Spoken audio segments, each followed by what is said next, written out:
Hello there. Time for this week's China marketing news. I'm going to be talking to Lawrence about a few things this week. We're going to look at the hottest words of 2020. He's going to introduce these words in Chinese to me and explain the trends behind them. We'll check something about intelligent customer support. We're going to look at some LGBT trends in China. A little bit about TikTok and censorship. We'll check a couple words for Joe Biden, which is kind of interesting. And then just a little bit of data about the Double 11 sale.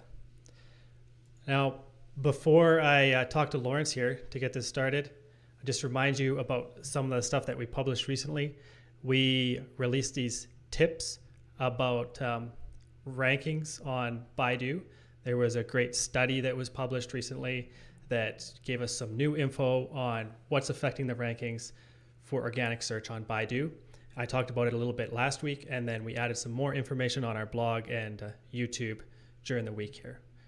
Plus, we also updated the on-site SEO checklist, which is a really useful page for you to check if you just want to know what you need to do for your website to make sure that it's technically accessible for Baidu, to make sure you're not going to have any problems on Baidu SEO. All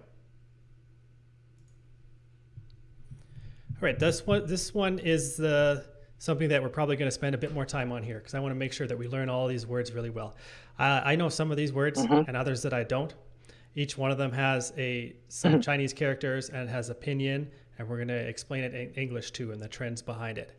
And I think, Lawrence, what this is this is a list of the 10 hottest words for 2020 with everybody online in China, or is it just with young people online?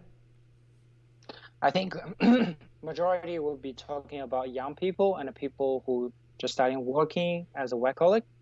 Not indicate everyone, but I would say this hottest 10 word in China is including majority of Chinese people.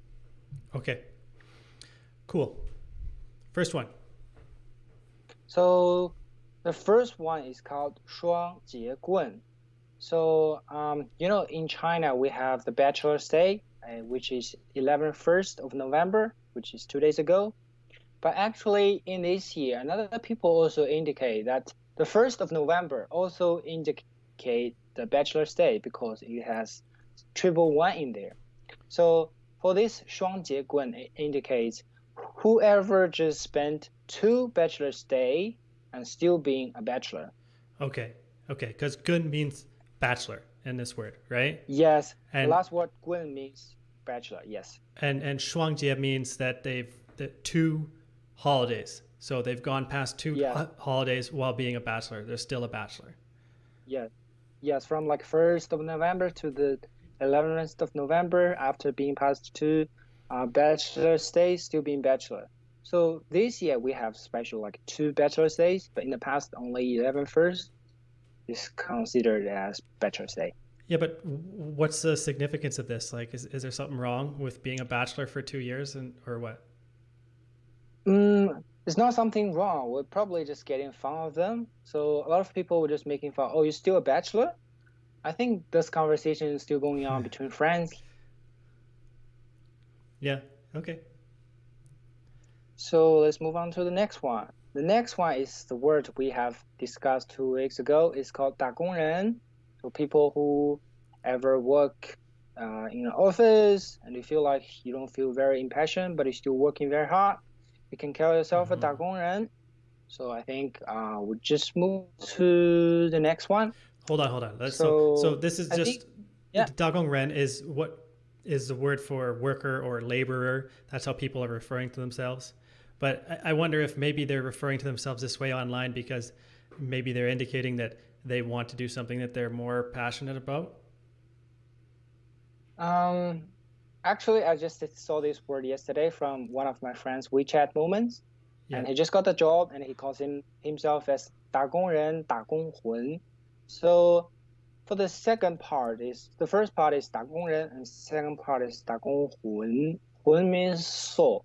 So I am a man who have a job, fighting hard, and I have the soul and I have the mind to work very hard to get the job done easily. Okay. And you can also see the image of this person. Clearly, he's working in the office, but he's also wearing a helmet where you only see them in a construction site. Yeah. All right. Next one. So the next one will be 微款人. So this one is only getting hot from, I would say, very close to the Double 11 Festival and the 1st of November this year. Okay. So this word is called... What it means is that somebody has made a deposit for something that they're going to buy on Tmall or on e-commerce, and Yes, they still have yet to pay the full amount, so that they'll be able to actually buy the item and receive it, right? Is that what it is? Yeah, that is correct. Yes, so this year is quite special for Tmall because they started to selling everything and giving discount from the 1st of November. However, if you need to have those discount items, you have to pay a deposit first. And then after getting past with 1st of November, you have to pay the full amount, where people, who just feeling passionate in the beginning to pay a lot of deposit, and then they don't have enough money to pay the rest. Because generally, a deposit only requires you to pay, for example, 10% or 15% upfront. That's actually a lot for deposit. And then probably you paid a lot of deposit, and then you don't have enough money to pay all the payment. And then there are only two options in this way. The first is you have to pay the full amount to get the item. And if you don't, you will just lose your deposit. Okay, so I can understand like the concept that they owe money, but how would this come up in conversation where they would actually refer to themselves as a 微款 person, a 微款人? I think from my point of view, a lot of people now in China are only buying stuff like blindly. They don't really buy a product because they need it. So for example, if you need a cup, simply buy a cup. They probably buy 2 or 3 fancy cups where you don't really need them. So I think this is a shopping trend between the young Chinese where they don't really have a financial plan. They just spend money unwisely. And then the second morning they wake up, they realize that, oh, this is something I don't really need because I don't have the money to pay them. And then they're just mocking themselves up and says, oh, I'm the 微款人. Yeah, okay. Okay, cool. Let's go on to the fourth one here. Ho Lung, the wave coming from the back. Yes, that is correct. So this word is indicate the younger generation, the people who were born probably after 90s. This word is, the words actually come from a Bilibili video they posted probably on May or June this year, where the video says that the young generation, like 90s and people who were born after 2000 are very passionate and they've been proving themselves in different occasions. So they've been used 后浪 as a words to describe those type of people. Okay, so this is the young generation that is coming up and it's pushing the trends forward. It's pushing the other generations, the other waves forward and bringing in new trends to the beach. Yes, that is correct. So imagine that you standing on the beach, you see the front waves. The front waves might be the young generation's parents or the grandparents. So they are close to the end of the story. So because they are getting old, but for the younger generation, they're just coming up because they're young, they're getting trained, they're getting work. So they have to say more, they have to speak up. So that's actually what 后浪 is. Yeah. All right. This one seems a lot more positive than the last few. I would say the 打工人 is positive. Is kind of mocking up. Yeah, we're getting tired for working every day, but still we're getting positive to call ourselves as 打工人. And I probably say in this four, the 后浪 is the most positive one because it's indicator of generation. Yeah. Okay. Okay, we're spending a long time on this one, but this is okay. We'll just go with this, and Maybe even we'll cut it into 2 videos after. But Mm-hmm. yeah. So the next one is Jime. Now, Jime, yes. and it's supposed to be like jiamei, sisters. It sounds a bit like it, Yes. but it's different. So what's the difference between just regular Jime and jiamei, sisters? Okay. So in China, like two female good friends, they will call each other as 姐妹. It's not really a physical relationship, or you have she is really your sister. But if you have a roommate, you can call her as 姐妹. But 姐妹 is, from my point of view, I remember this is actually coming from a live streaming show from Li Jiaqi, who is a very famous online live streamer selling stuff on Tmall. So in Chinese word, the first word 集 means group, and 美 means beautiful or beauties. So 集美 can indicate a group of beautiful ladies. So imagine there's a two ladies, they can call two of them as a group of beautiful ladies.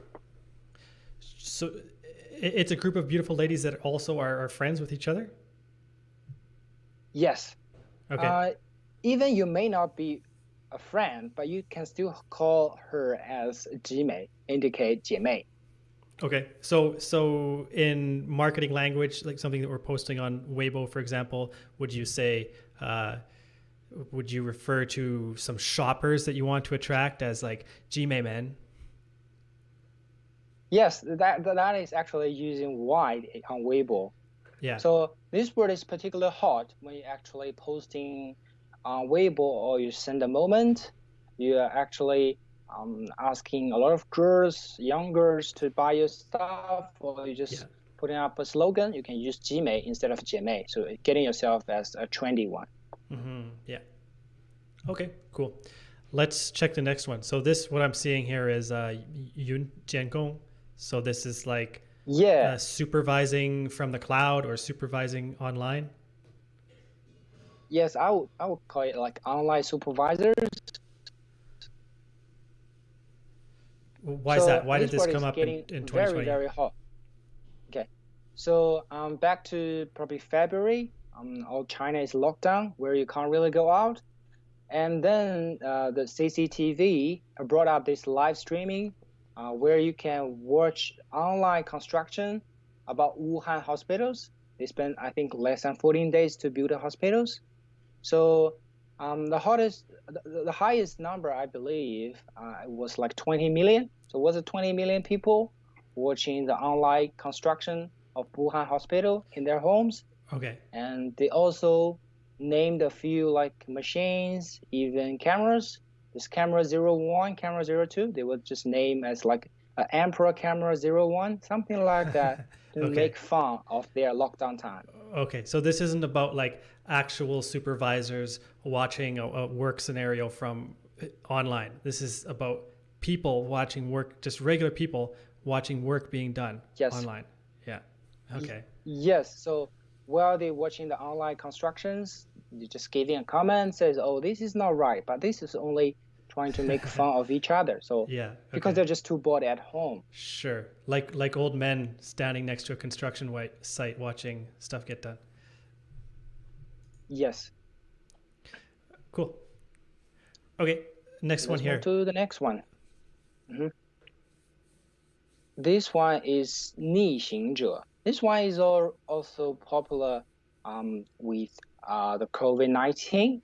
So back to February, in China, the government just put a slogan, you have to support with where there's a lot of coronavirus cases. So people who ever like the nurses or doctors or even places on highway patrol, they're the people called 逆行者. So the people whoever goes opposite way. The first word 逆 indicate going opposite. So for example, if you met a danger, if you have a danger, you probably just run away. But people like firefighters, nurses, they're just going into the fire, they getting the job done. So they're the 逆行者. Right. So it's about the first responders that go towards danger instead of going away from it. Okay. Yes, that is correct. And this is just a term that's being used online just to refer to those people in a positive way. Yeah? I, I don't think this is only used online. This word is also used well Right. in Chinese government. Actually, you can see a lot of document to give a compliment to these people. They've been called them as 逆行者 as well. Right. Okay, cool. Next, we have this 专业团队, this professional team. Yes. Okay, and I think I recognize these guys. In Africa. These are the guys that they put the casket on their shoulders and then they dance around, right? Yes, that is. I keep seeing that meme all over the place. Yes, I think it's not popular, very popular for now, but it's very popular until probably I would say August or September. You see a lot of video on Bilibili or Douyin, people who actually have a few friends. They will just instead of putting a casket, they will probably put a sofa on their shoulder and dancing around to show they're professional in here. Okay. Does this have any cultural significance, or it's just fun to do? I think this is just fun to do. It's not really a culture stuff. Yeah. Because I think the reason for this, I think behind everything, these people was putting their casket on funeral and dancing around, where you normally consider funeral is a sad moment, play some sad music, give a long speech about what this person has done in his past. But instead, this person decided to go very opposite directions. He's celebrating his death. Okay, let's go on to the next one. Okay, yes. Wang Yiyun. What is this? This one actually is a bit tricky for people to understand. So there is a music platform called Wang Yiyun as well. The English would be NetEase. And where actually, if you play the music in this platform, you can leave a comment under the music. And people who ever leave a comment section in there said, I'm so depressed, and using some depressing words. Okay. So to get themselves like, oh, I'm just very sad, I'm just very low. And then the others probably will just say those, depressing words and say, oh, you're so poor, my dear. And so they're getting attention from others. So are they referring to this platform in this way? Okay, first explain the characters here. Wang Yiyun, the character is... Yeah, go ahead. Can you explain those? So if you really put a character for this term, I think you can put, for example, I'll just make an example. If I lose my job today, and then this afternoon, I'll just go to the platform and say something, I just lost my job, just fired me for no reasons, I'm so sad, I'm just so useless, I couldn't even get the job done. And then actually I'm just getting attention from others, because for some people you don't really have to say this, but for some people they are just trying to get comfort from others. They would just probably say, oh, you're so poor, do you need any help, to get attention from online. Let's look at these characters. All right. Okay. Wang, Net, Yi. Net. Actually, this E is from the depressing E. Yi, Yi, people who feel very depression. So they're just E. And they're just referring to this platform as a depressing platform, are they? Yes. Okay.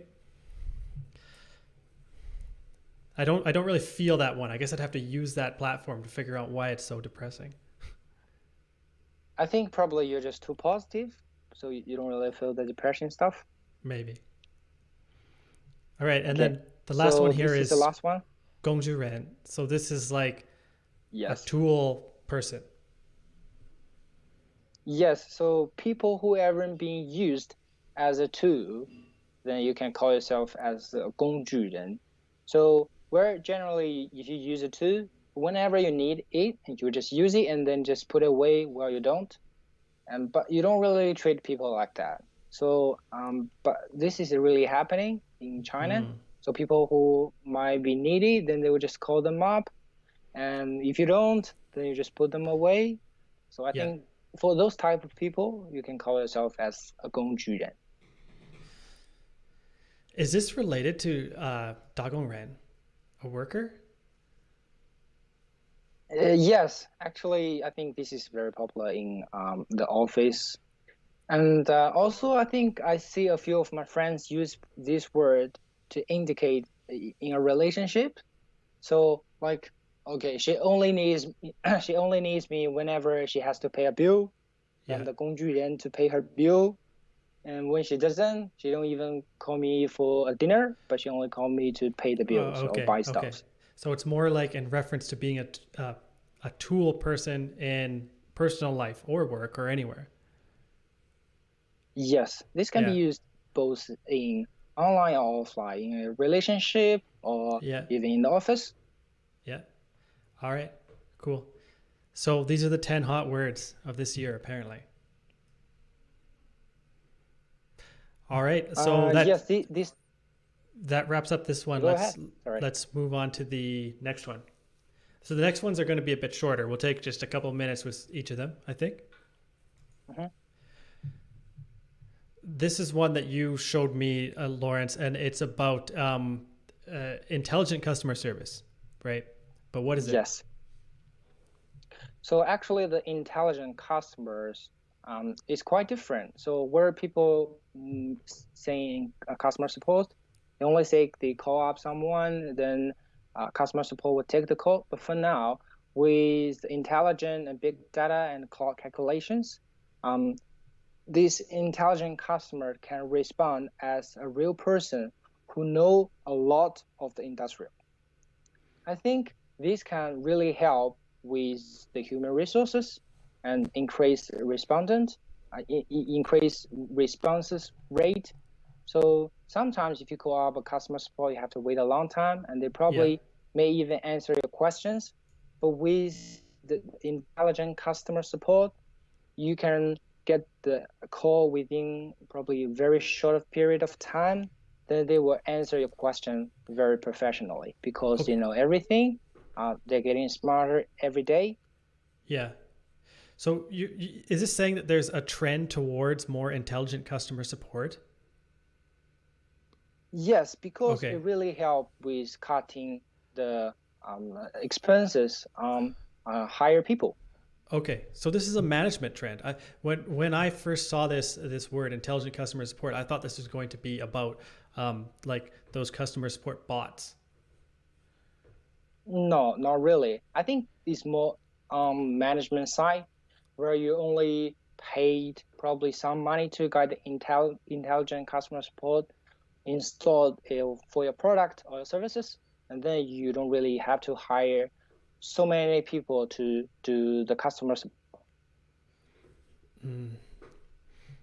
Okay, so is this like there is a management trend towards a better customer support, and this is kind of similar to the same thing we recommend to clients of ours when we say that there should be real good customer support available live or through WeChat or through other sources. Is that it? Yes, yes, I think this Okay. is a really good opportunity because where you can say that a lot of people are really want to ask a question to a customer support or to a product or even services. Like they ask questions on Tmall, they ask a question in an education website. And with that intelligent customer support, I think they can answer this question better and faster. Okay. Anything in particular you want to say about this? Not really. I would say this is a very good trend in the future. So still pay attention to customer support in China because I think for nowadays, like myself, I really care about how I feel in particular to a product. Whenever I need a customer support, I hope I can get the call within like 5 to 10 seconds. I don't have to wait a long time. Even I go to WeChat, you can answer my question very fast. Yeah. Okay. Okay. So in the past, you might have expected some customer support pretty quickly, but you might have expected the customer support to be dumb. And now you and a lot of other people in China will expect the customer support to not only be very fast, but also be very intelligent and able to answer your questions right away. Yes, that is correct. I hope to get Okay. accurate information from their WeChat or even their websites. Yeah. Okay. That's a tough bar. That's a tough bar for a lot of companies to reach, but it's possible. Yes. Okay, let's check out these ones. These are the ones where these next four, I am going to read them out a bit and see if I get any insights from you on them too. First one's from scmp.com. It's about LGBT trends in China. From the article, it says that homosexuality was decriminalized in China in 1997, but activists are still fighting for the legalization of same-sex marriage. Now, as the world's most populous country attempts to capture its latest demographic shifts, some LGBT couples are trying to get their true relationships on record. I keep saying those four letters wrong. Anyways, it's because that the census is going on now, where the government is trying to figure out all the data of the biggest population in the world, trying to figure out how many people they are and what type of relationships they're in and a whole bunch of other information.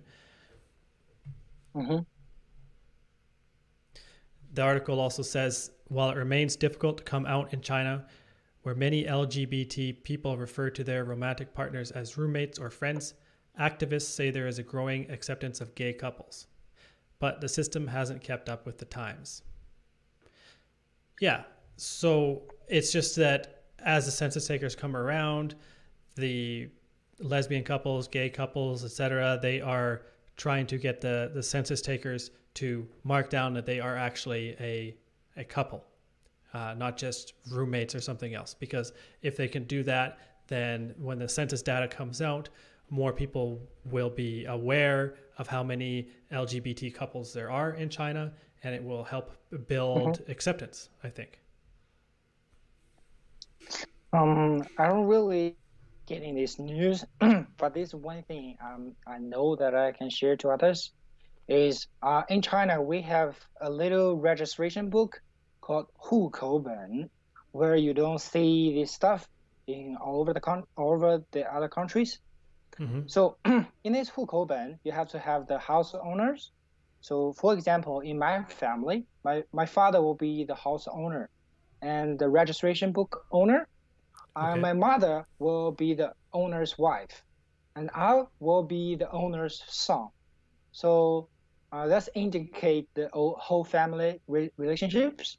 Yeah. But for like gay couples or lesbian couples, you can actually going on with the same registration books, but you can't call yourself each other as wife and husband. So you can get the book because you will need that registration book to do so many documentations in government, but you can't really call each other as like a wife and a husband relationship, but you can get censored in this. Okay. But what's it? Yes.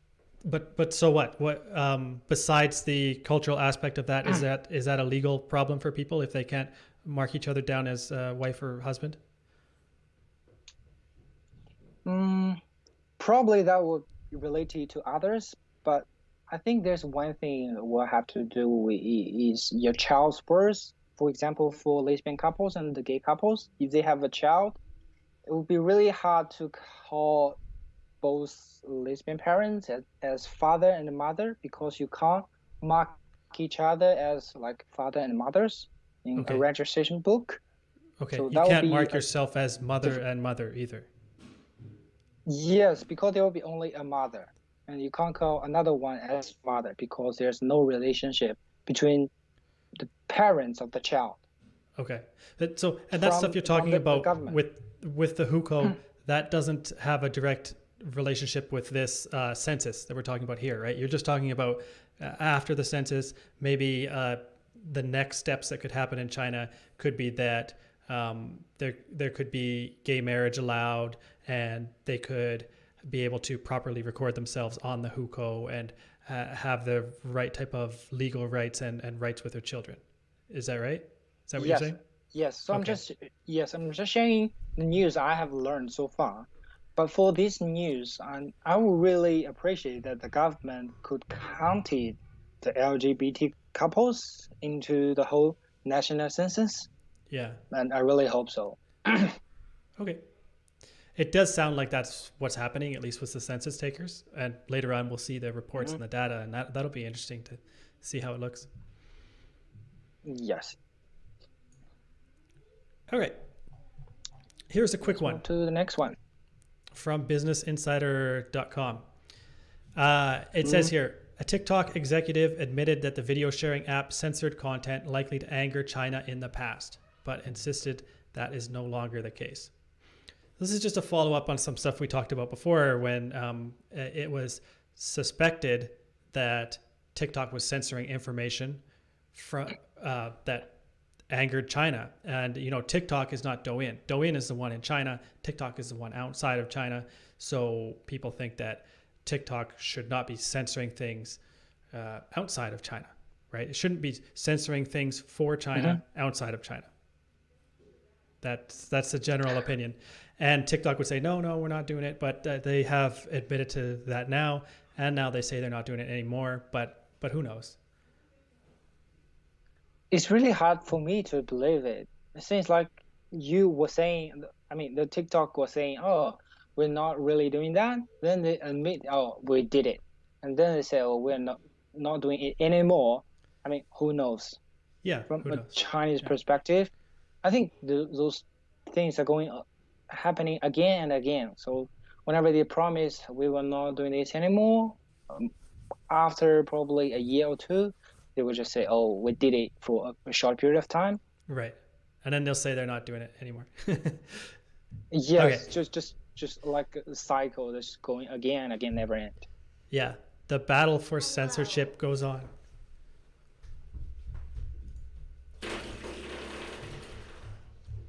Okay, this one is about some names for Biden. Actually, this article isn't about names for Biden so much. It's about Chinese people's opinion of Joe Biden and what could change. But, you know, we talk about that often, and we'll talk about it again coming up. I just wanted to get a couple excerpts here related to the names that people are using for him. And it's from what's on Weibo.com. It says here that Joe Biden got his nickname for dozing off during a speech and for an edited fake video that went viral in which Biden was seemingly falling asleep during a live interview. But the Democrat has more nicknames on Chinese social media, including Grandpa Bai. Bai, Yes, I heard that one actually. Or the cute Deng Deng. His name in Chinese is usually written as Bai Deng, although netizens have made up many more creative ways to write his name, which are also pronounced in a similar way. So we have his real name here and then a couple nicknames. So once in a while, we'll help people come up with names to use in China. We've done that lots of time for companies, of course. They know that they have to get their brand name right. But when it comes to individual people's names, sometimes they can just choose a name that is already in use. You know, if their name is Robert, there's probably a very common Chinese pronunciation for Robert. But if they have a more unusual name, that there might not be a common one. Or they might just want to choose the right names for themselves. They might want to choose something that's a little bit different in Chinese.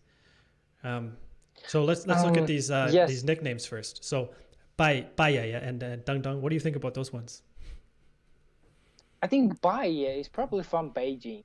I mean, the Beijing people really like to call others as a Ye, because that's what's happening back to Qing Dynasty. That's probably 100, 200 years ago. Where you see each other, you will say, oh, this is Li Ye. So my surname is Li, so you will just call him as Li Ye. And because also Biden is very old, I think he's 78. So it's not wrong to call him a Ye, because Ye also means the grandpa. But in the sentence, the first part I just said, Ye also indicate a social status where you say, people who have authority, you just call them as a Ye. Yeah. So this one is not a bad word. It's nice, right? Yeah, it is a compliment. Right. Sorry. And then dung dung, that sounds really weird because that sounds cute. It sounds like a little animal or a kid. Yeah, I think Deng Deng is it's just too cute for Biden because like he's not young anymore. I think people would just call that just probably making fun of him. I don't know. I haven't seen anyone call him Deng Deng yet, Okay. but I heard Bai Ye. Okay. And then I forgot to mention earlier that this other nickname for him is this Sleepy King, which is related to Trump's nickname because Trump's nickname was the King of Understanding. So Biden is the Sleepy King, which is very similar to Sleepy Joe. You know, that's the one I was saying earlier that's where he got his nickname from for dozing off, and that would be Shui Wang. Do you see that one much? Is it common? Yes, I actually see this one a lot in like Zhihu or Weibo, where people are all calling Sleepy Joe. Yeah. Because I think that thing like is just so hard to forget for like Joe Biden. Like everyone knows that, and everyone also knows that Trump called himself like king of knowing everything. I'm just too good at this. And then for Joe Biden, I'm just too good at sleeping. Yeah. Okay, cool. And then do you have any opinion about these different ways of saying his name? Like these are just straight up ways of saying his name. So like for example, Baidang, this is like Bai means to bow, right? Yes. But does any of that meaning actually carry over, or do you think that people are just reading this as the sounds? No, I think it's just reading it as the sounds. Yeah. I think in China, most of the time, if we are naming like celebrities or politicians as a new name, generally it's just making a fun of their names, or we're giving a name that is easily for us to remember. But sometimes we probably will give a meaning to that, but that's rare to say. I think we have to find some cases for that. Yeah. Okay. Well, he should copyright some of these names like Shui Wang, Sleepy King. Like if there's not a mattress brand that has that name already, then he can copyright that. He can be Shui Wang, and then when he's done being president, he can sell a lot of mattresses in China because everybody's gonna want his mattresses, right? Will you buy the mattress from him, from the Shui Wang? Sure, I guess so. The other day I was looking at these mattresses. We were shopping for mattresses, and I saw some called Ghost Bed, and it looked kind of cool.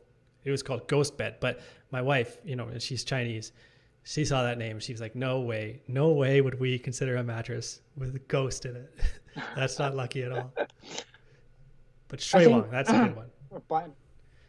By just saying that mattress, I think one thing particularly hot in China, I think, is that if there is a celebrity getting very famous because of an item, like a clothes or even a mattress, then you will see those products a second day on Tmall store.